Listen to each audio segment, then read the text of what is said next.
Absolutely. Here's section 1 of Galactic Predators Feared Nothing Until They Fought Humans, written with a minimum of 700 words. Section 1. Apex Among the Stars. The Galactic Predators Reign. Long before Earth's name was spoken in the same breath as terror, the galaxy had already been tamed, not by peace, not by diplomacy, but by violence. Across thousands of star systems, a brutal order reigned. The Galactic Apex Coalition. The species within it were not builders, thinkers, or philosophers. They were predators, biologically, culturally, and spiritually forged to dominate. They called themselves the First Killers. The Zarnathi, a cold-blooded reptilian race born in high-radiation deserts, were masters of close-quarters combat. With obsidian-scaled armor that could withstand plasma bursts and claws that could tear through steel, they formed the Coalition's shock troops. The Velcrothi, gaunt and ethereal, moved like wraiths in the psychic realm. They could sever a sentient mind from its sanity without laying a finger. And then there were the Hulgur, titanic, bioengineered organisms grafted to ships and warframes, each the size of a skyscraper. Part flesh, part machine, entirely devoted to slaughter. Together, they created a hierarchy of conquest. They viewed other civilizations not as threats, but as prey.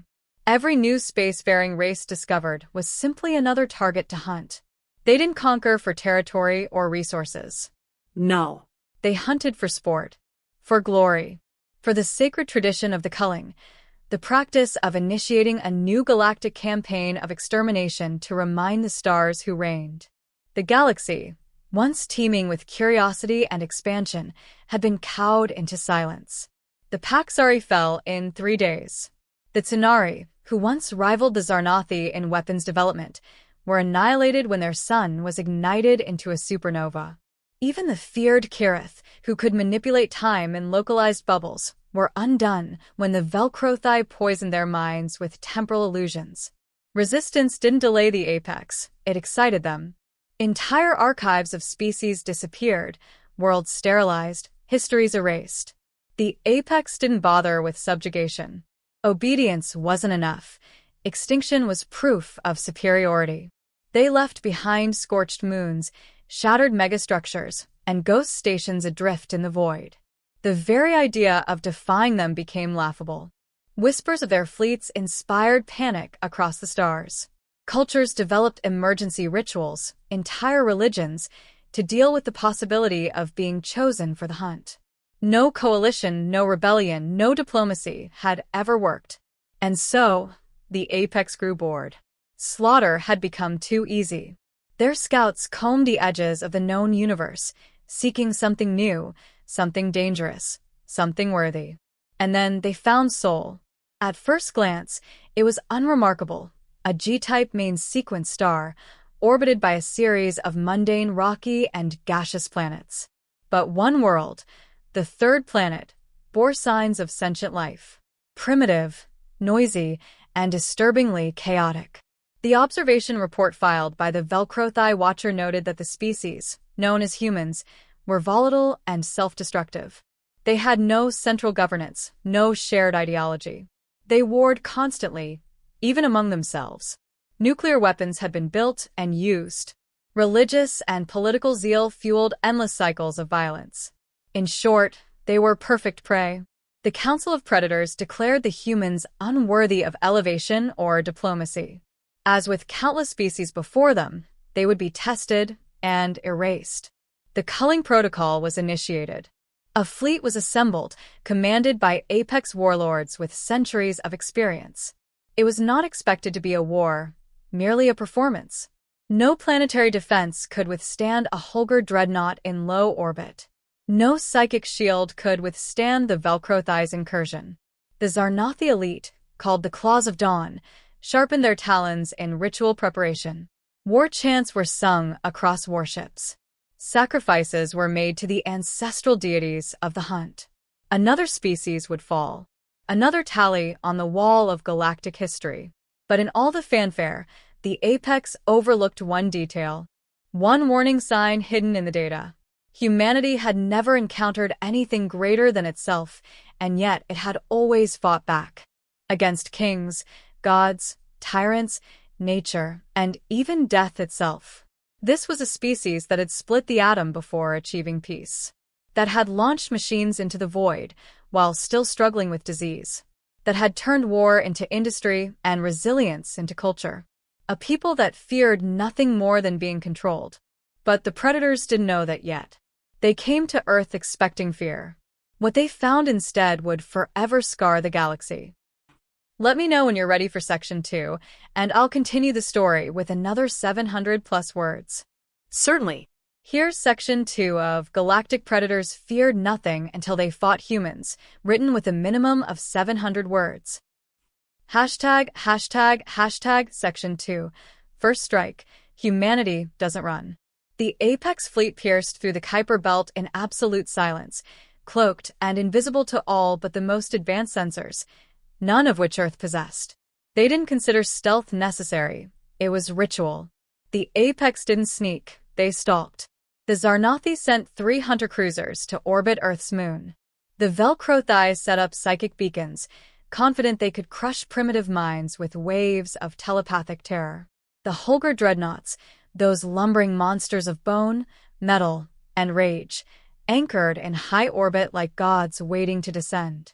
The first contact was intended to be a demonstration of overwhelming dominance. In a synchronized operation, Zarnathi drop pods slammed into Earth's surface in multiple continents: North America, Asia, Africa. Their goal wasn't mass destruction, it was assessment. They came to take samples. Human prisoners, behavioral scans, tactical footage. This was the prelude. The test. And it would be the last time they underestimated Earth. In Afghanistan's eastern mountains, a strike team landed to capture live specimens. Instead, they met a special operations unit training in the peaks. The Apex warriors were biologically superior, faster, stronger, armored by nature.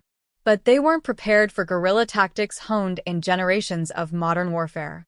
Snipers used high-caliber rifles that punched through their bone plating. Improvised explosive devices rigged in caves ripped apart Zarnathi scouts before they ever saw their targets. The entire drop team was eliminated within 43 minutes.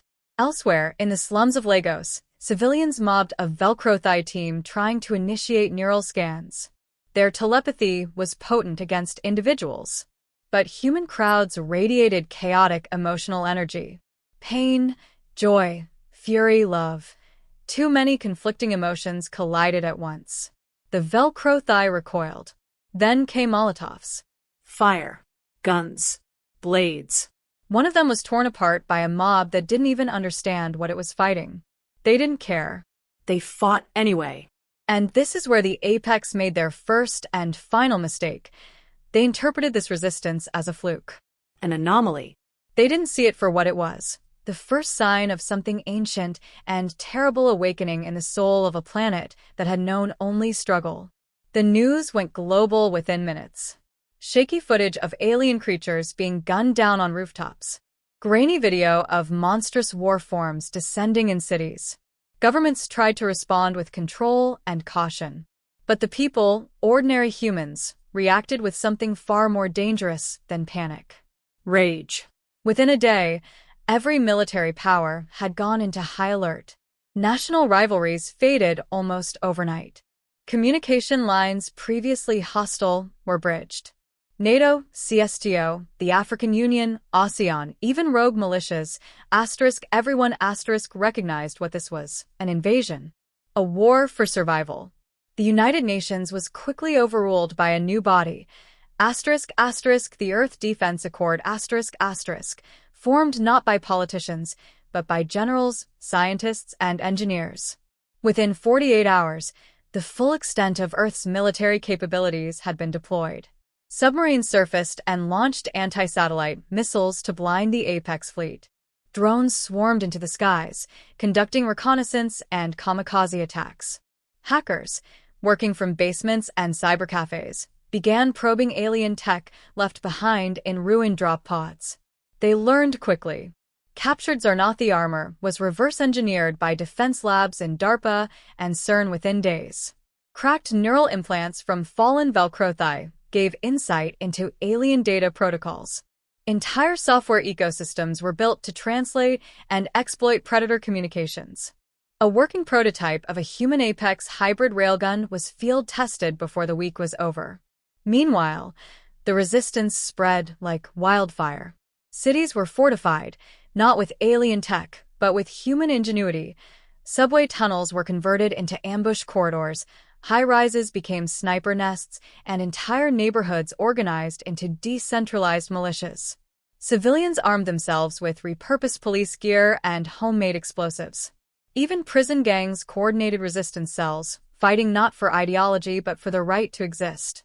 A Holger dreadnought that descended over Tokyo met its end when the JSDF, working with U.S. Pacific Command, baited it into lower atmosphere, then detonated a high-yield nuclear device.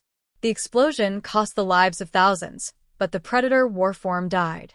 And that mattered more than the cost. And that was the moment the Apex Council finally understood. Humanity wasn't prey. Prey ran. Prey submitted. Prey broke under pressure. Humans? Humans fought with madness in their eyes. The Velcrothi called it Zazmare, the scream without logic. They could not comprehend it. A species that created music and art, love and language, also used fire, steel, and chemicals to defend itself with a ferocity that defied prediction. There was no single mind to break, no single strategy to unravel. Humans were chaos incarnate.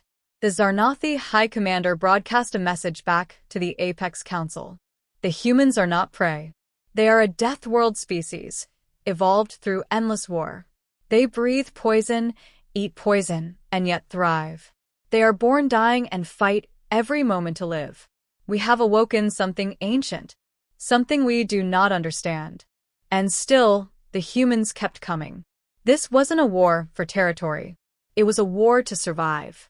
And when humanity fights to survive, it fights without mercy. Let me know when you're ready for Section 3, and I'll continue the saga with another 700+ words. Certainly.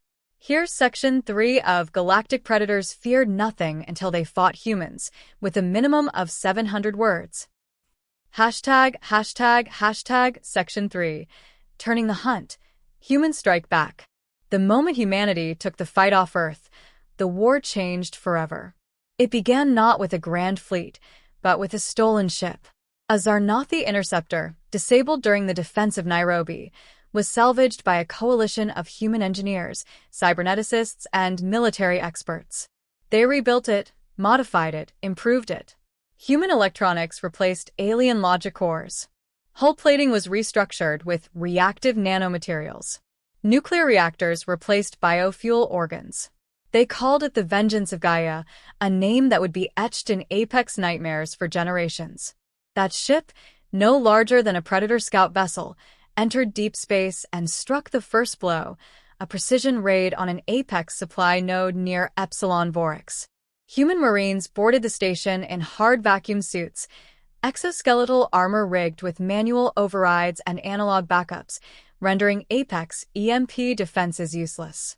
They planted demolition charges, liberated captured species from Apex experimentation pens, and escaped seconds before the station detonated in a chain reaction that gutted the nearby moon base. The Predators were stunned. This wasn't resistance. This was offense. Humanity wasn't just surviving anymore, it was hunting. Within months, Earth launched a fleet, not massive by galactic standards, but densely packed with ingenuity. Orbital shipyards built craft that combined human practicality with alien technology. Warships were equipped with coil guns, laser nets, stealth drives, and nuclear-tipped torpedoes. Onboard AIs, unrestricted by the ethical limitations of peacetime, developed real-time adaptive combat strategies that could shift tactics every second. But the most terrifying evolution was humanity's soldiers. No longer just flesh and blood, Terran commandos became cybernetically enhanced killing machines. Neural implants allowed for instant targeting coordination, shared vision, and emotional dampening. Some warriors volunteered for full-body prosthetics, conscious minds in titanium shells.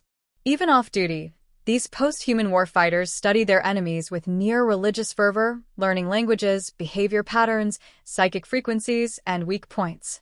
They began calling themselves the Dead Pack, for they no longer considered themselves alive until they were on the battlefield. The Apex had never faced such an enemy. Not because humans were stronger, but because they refused to think like other species. Where the Apex focused on honor, tradition, and hierarchy, humans exploited asymmetry, deceit, and adaptability. When the Apex deployed a telepathic deterrent field around the planet Threvis Prime, humanity responded not with counter-psionics, but with high-frequency sonic weapons that made Velcrothi scream blood from their skulls. When the Holger unleashed a biovirus on a human colony, Earth's scientists sequenced it within hours and rewrote it, turning it into a plague against Holger bioforms. Perhaps most symbolic was the fall of the Predator Bastion on Kyrek Station. Designed as an impregnable fortress hidden inside a neutron star's accretion disk, Kyrek had been a symbol of Apex supremacy for centuries. No fleet had ever reached it. No outsider even knew its exact location until humans cracked a captured Predator navigational core and triangulated it using gravitational wave telemetry. Earth's response wasn't a siege. It was an infiltration. 4 human operatives, augmented with thermal-resistant exosuits and quantum dampeners, slipped into the facility via a maintenance hatch opened by a virus in the station's AI. They sabotaged life support, sabotaged gravity generators, and hacked the weapon systems to fire on their own patrols. By the time the Predator guards realized what was happening, the operatives had left the station and triggered the destruction sequence. Apex fleets responded too late. Kyrek Station became a brilliant nova in the sky and a black mark on the Apex legacy. From that moment on, the Apex were no longer on the offensive. They were retreating, desperate, fractured. Zarnathi clans began abandoning the council, seeking asylum. The Velcrothi collective splintered as powerful psychics refused to face the iron minds of human commanders who used logic loops and traumatic memory projections to short-circuit psionic assaults. Holger warforms were discovered derelict in deep space, their biological cores having self-terminated rather than face capture. The galaxy watched in stunned silence. Species once enslaved or exterminated began to rise up, emboldened by humanity's defiance. The Paxari, long thought extinct, revealed hidden colonies and began launching hit-and-run strikes. The Vorn rebuilt their warrior caste. Even pacifist species began sending supplies and intelligence to the Terran Concordance, no longer the hunted but the hunters. Humanity, in return, did not seek to rule. They made that clear. Every predator planet they conquered was given a choice: disarm, denounce the Apex legacy, and join the New Order, or be purged. Some resisted. None survived. Perhaps most chilling was the rise of the human concept of total war, not just targeting soldiers or fleets, but supply lines, production hubs, genetic repositories, and legacy data archives. Humanity wasn't just winning battles. It was erasing the Apex history one databank at a time. Because humanity understood something the Apex had never even considered. Victory isn't just survival, it's dominance of the future. And so the Apex, once the masters of fear, began to feel it themselves. Their old boasts, "We do not fear, we do not flee," became lies. Because now, when their warships entered a system, they scanned nervously for irregular EM signatures, distorted gravity wakes, or hacked comms. They had learned a name that echoed in their dreams and their children's nightmares. Humans. Not prey. Not even enemies. Just the end. Let me know when you're ready for Section 4, and I'll conclude the story with another 700+ words. Certainly. Here's Section 4 of Galactic Predators Feared Nothing Until They Fought Humans, written with a minimum of 700 words to bring the saga to its full conclusion. Section 4. Memory of the Hunted. The Rise of a New Apex. 100 years after the first Predator fleet fell into Earth's atmosphere, the stars had changed. The galactic map, once etched in blood by Apex claws, was redrawn under a new name, the Terran Concordance. Not an empire, not a dominion. It was something colder, something more terrifying to those who once ruled. It was order forged from vengeance. The predator species still existed, but barely. The Zarnathi had fractured into wandering nomad tribes, scattered across uncharted space. Their warrior traditions remained, but now they told stories in hushed tones around campfires about the steel-eyed men of Earth and the fire women of Mars. Their children were warned to never follow the old ways. "Don't hunt the stars," the elders would whisper, "or the stars will scream, and the humans will come." The Velcrothi were broken. Their psychic network, once vast and interconnected across systems, had collapsed after repeated psychic incursions by human quantum mind algorithms. Those who survived retreated into isolation, building void-shielded sanctuaries, refusing to send even a thought into open space. Entire psychic bloodlines had burned out, driven mad by exposure to the chaos of human cognition. The Velcrothi no longer dreamed. They feared what dreams might come. As for the Holger, their biotechnological infrastructure had been completely annihilated. Without their breeding vats and neural templates, they could not replicate. Those that remained were either captured and studied, or hunted down by former slaves seeking justice. One by one, the great biological warforms fell, until the last known Holger Titan surrendered voluntarily on the edge of the void expanse, begging to be preserved, not as a weapon, but as a warning. And what of humanity? They never declared victory. They didn't have to. The galaxy knew.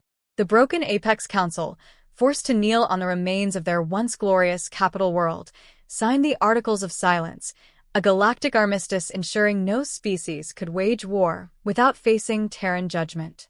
It was not democracy. It was not tyranny. It was the law of consequence. The Terran Concordants did not rule as kings. They did not demand tribute or impose culture. Instead, they enforced balance with terrifying efficiency. Peacekeepers, former human soldiers now augmented with AI reflex implants and tactical drones, patrolled the outer sectors. Not as conquerors, but as reminders. Species once enslaved were lifted. Paxari architects rebuilt cities with Terran alloy. Vorn warriors were offered a place in Concordant strike groups. Even the plant-like Silari, long considered prey by the Apex, now taught strategy in human academies. And Earth had changed. No longer a fragile blue marble on the edge of space, it became a fortress world. Orbiting platforms tracked every vessel entering Sol space. Entire continents had been reshaped to support defense, research, and diplomacy. Martian forges burned day and night, crafting starships with hulls made of neutron-tempered alloy and thought-reactive metal. Venus, once considered inhospitable, became a black site laboratory for technologies the galaxy would never know. Yet despite their overwhelming might, humans never forgot why they fought. Memorials to the first invasion stood in every capital. Names of the fallen were etched into lunar monuments and deep space buoys. Children were taught history, not to glorify war, but to remember that peace had been earned, not given. Still, not everyone understood. Some species called the Terrans tyrants in silence. Some whispered that a new predator had risen to replace the old. And perhaps, in some ways, they were right. But those who truly understood humanity knew this. Humans had not become predators. They had become something worse. They had become the apex of resilience, a species forged in gravity, blood, and defiance that refused to die quietly. Where the apex hunted for pleasure, humans fought for survival. Where the apex ruled with arrogance, humans ruled with memory. Because humans remember everything. They remembered the species that enslaved them. They remembered the screams in the dark. They remembered the names of every fallen city, every child lost in the first strikes, every burning skyline. And they built their future not on conquest, but on promise. Never again. Never again would another Earth fall. Never again would the stars scream and go unanswered. Never again would silence be mistaken for weakness. In time, even the remaining Apex survivors began to come to Earth, not as conquerors, but as pilgrims. To study the humans. To learn how prey had turned into legend. Some sought forgiveness. Others sought understanding. A few foolish ones sought revenge, and were never seen again. And, across the galaxy, tales were told of creatures born from a death world, of beings who made fire before peace, who turned metal into gods and rage into salvation. Tales of how the great galactic predators once ruled without fear until they made the mistake of landing on the wrong planet. A planet called Earth, a people called human. And so the stars burned quieter. War, once a ritual of the powerful, became a risk no one wished to take. Because somewhere out there, the Terran fleets waited. Silent, watchful, relentless. Predators had feared nothing until they fought humans. And now they feared everything. Let me know if you'd like an image generated for this title or a short video-style narration.